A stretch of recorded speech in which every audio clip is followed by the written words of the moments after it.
Hello, नमस्कार. मी पूनम. स्वागत आहे तुमचं एका मराठी ब्लॉगमध्ये. तर आजचा वार आहे बघा शुक्रवार आणि आता टायमिंग झालेला आहे. तर आता टायमिंग झालेला आहे 8 आणि संध्याकाळचा स्वयंपाक वगैरे उरकून घेतलेला आहे आणि आता मी बाहेर जाणार आहे. तर माझ्यासाठी मोबाईल घ्यायचा होता. तर म्हणलं चला मोबाईल कसा आणणार आहे आणि कुठल्या कंपनीचा घेणार आहे ते पण शेअर करत. आधीचा मोबाईल माझा थोडासा खराब झालेला आहे, त्यामुळे म्हणलं नवीन मोबाईल घेऊ.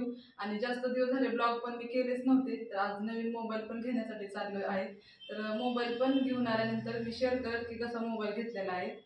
तर चला स्वयंपाक वगैरे झालेला आहे आता माझा. आता मी मोबाईल घेऊन आलेले, तर सॅमसंग कंपनीचा असा मोबाईल आणलेला आहे. तर असा आणि आधीचा पण माझा मोबाईल सॅमसंग कंपनीचाच होता. 2018 मध्ये घेतला होता. तर छान चालला हा पण मोबाईल, त्यामुळे मला त्याला सॅमसंगचाच घेऊ. आणि पर्पल कलरचा मोबाईल घेतलेला आहे, तर छान आहे. कॅमेरा क्वालिटी पण छान आहे आणि छान भेटलेला आहे आणि सॅमसंग कंपनीचाच घेतलेला आहे. तर म्हणलं चला तुमच्यासोबत शेअर करू की नवीन मोबाईल पण घेतलेला आहे.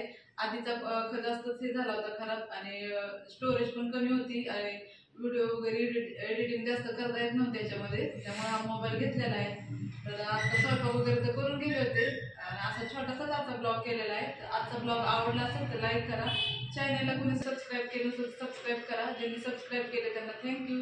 जे ब्लॉग बघतात त्यांना मनापासून धन्यवाद.